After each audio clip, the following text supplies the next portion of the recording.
नमस्कार दोस्तों आज हम आपको बताएंगे कि किस तरीके से भारत ने बहुत सारे आविष्कार किए, हजारों आविष्कार किए पुराने ज़माने में, और उसके ऊपर आपको गर्व होना चाहिए क्योंकि ये सिर्फ हमारी संस्कृति के बारे में ही नहीं है बल्कि पूरी दुनिया को इससे फ़ायदा हुआ है और लोग आज भी इनके बिना नहीं रह सकते। और ये ऐसे ऐसे आविष्कार हैं कि आप जानकर हैरान हो जाएंगे।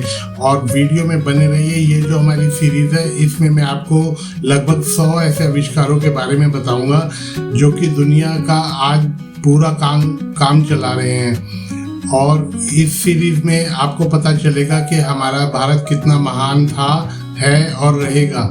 तो दोस्तों शुरू करते हैं वीडियो को, लेकिन वीडियो देखने से पहले मैं आपसे रिक्वेस्ट करना चाहूँगा कि आप चैनल को सब्सक्राइब कर लें और नोटिफिकेशन बेल ज़रूर ऑन कर लें ताकि आपको फ्यूचर में इसकी नोटिफिकेशन मिलती रहे और मैं वीडियो के द्वारा आपके लिए बहुत अच्छी जानकारी लेके आता रहूँगा। तो वीडियो शुरू करते हैं। जी हाँ दोस्तों, हर बाथरूम में पाए जाने वाले शैम्पू की हम बात कर रहे हैं। ये बोतल आपको हर बाथरूम में मिलेगी। जब कई सौ साल पहले अंग्रेज भारत आए तो उन्होंने देखा कि यहाँ की स्त्रियाँ अपने बालों के रखरखाव के लिए कई तरीके की जड़ी बूटियों का इस्तेमाल करती हैं और उसका इस्तेमाल वो अपने घर पे एक तरीके से तेल बनाने के लिए करती हैं जिससे कि उनके बाल बहुत अच्छे सलीके से रहते थे। तो उन्होंने देखा कि जो पुरानी जड़ी बूटियाँ हैं,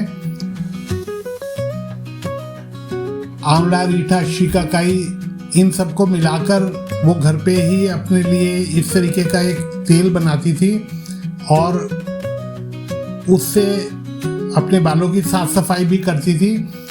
इसका जो नाम है शैम्पू, ये संस्कृत शब्द चंपू से लिया गया है। चंपू को उन्होंने शैम्पू बना दिया और उसमें अनेकों तरीके के केमिकल मिला के और समय के साथ साथ इसमें जो प्रोग्रेसिव वो होती रही और आज ये घर घर में इस्तेमाल होता है। चाहे देश हो या विदेश, आपको शैम्पू हर जगह देखने को मिलेगा।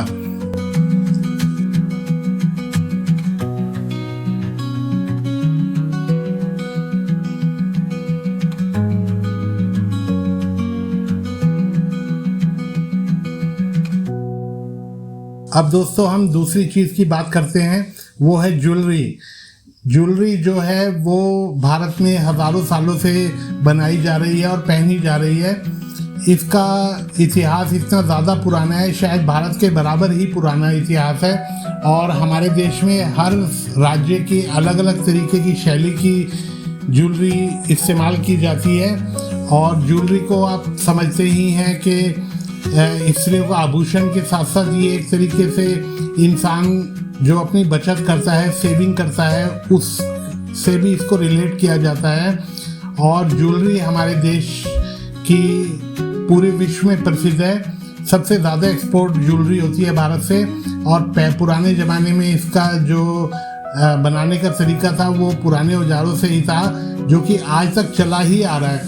बहुत कम ज्वेलरी की ऐसी चीज़ें हैं जो कि मशीनों द्वारा बनाई जाती हैं और पुराने ज़माने के जो औजार से उन्हीं का इस्तेमाल आज तक किया जा रहा है। भारत की ज्वेलरी पूरे विश्व में प्रसिद्ध है। और जब अंग्रेज़ों ने देखा कि यहाँ की स्त्रियाँ सोने का ज़्यादा प्रयोग करती हैं ज्वेलरी के तौर पे, तो उन्होंने भी इसको अपनाया और अपने देश में प्रसिद्ध किया और उन्होंने भी ज्वेलरी पहनना शुरू किया। उससे इनको ये पता चला कि सोने में कितनी सारी क्वालिटीज़ हैं। अब तीसरी जो हम बात कर रहे हैं वो है बटन। दोस्तों, बटन के बिना कोई भी शर्ट, कोई भी गारमेंट कंप्लीट नहीं है। बटन सबसे ज़रूरी चीज़ है। तो इसका आविष्कार भी हमारे देश भारत में ही हुआ। बटन जो है वो कई हज़ार साल पहले से भारत में इस्तेमाल होता था। इसके कई सारे सबूत मिले हैं।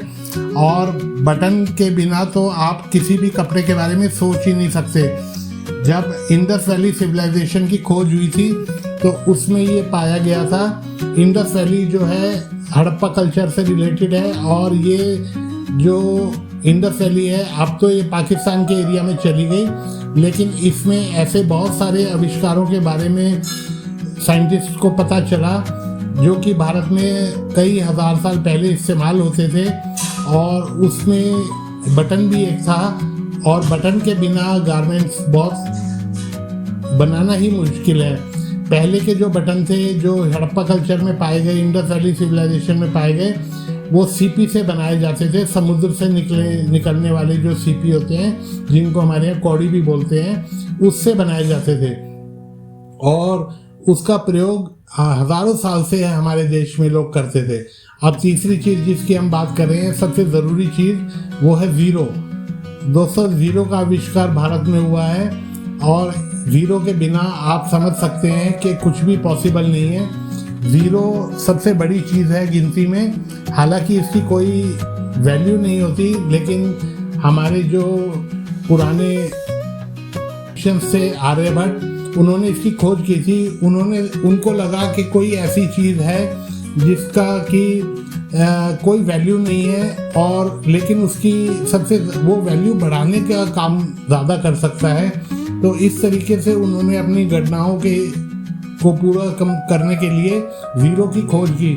ज़ीरो आपको कई मंदिरों में देखने को मिल सकता है। ज़ीरो के बिना बाइनरी कोड पॉसिबल ही नहीं है, यानी कि कंप्यूटर का कोई इस्तेमाल नहीं हो सकता था बिना ज़ीरो के, और गिनती एक जगह पे आगे रुक जाती है। जैसे 9 पे आगे रुक जाएगी गिनती, तो उससे आगे चल नहीं सकती।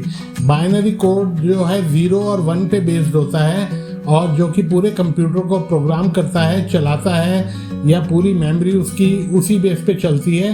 तो अगर शायद 0 नहीं होता तो गणित इतनी तरक्की कर ही नहीं सकता था, और गणित के साथ साथ शायद इलेक्ट्रॉनिक्स में भी हम लोग इतनी तरक्की नहीं कर सकते थे बिना ज़ीरो के।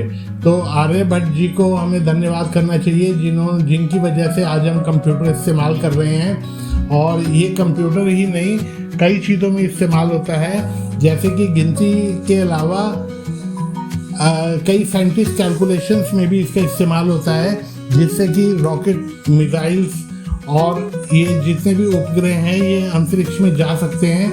बिना इनके ये सब चीज़ें बिल्कुल भी संभव नहीं है। और ज़ीरो का आविष्कार एक मील का पत्थर साबित हुआ पूरी दुनिया के लिए। मैथमेटिशियन दुनिया में रहे, वो ये भी इस बात को मानते हैं, और इस बात का क्रेडिट भी भारत को मिलता है कि ज़ीरो का आविष्कार भारत में हुआ है, जिससे कि इंसान चांद पे पहुंच गया। लेकिन भारत ने सबको बहुत ज़्यादा साथ देके, और भारत ने लोगों को रास्ते दिखाए पूरी दुनिया को, ताकि साइंस तरक्की कर सके, इलेक्ट्रॉनिक्स तरक्की कर सके वक्त के साथ साथ। और अकाउंटेंसी, मैथमेटिक्स, हर फील्ड में जो है ज़ीरो की अहमियत थी, और भारत का पूरा योगदान रहा है दुनिया को तरक्की दिलाने में। तो दोस्तों, मैं आगे भी आपको इसी तरीके के और भी आविष्कारों के बारे में बताता रहूँगा।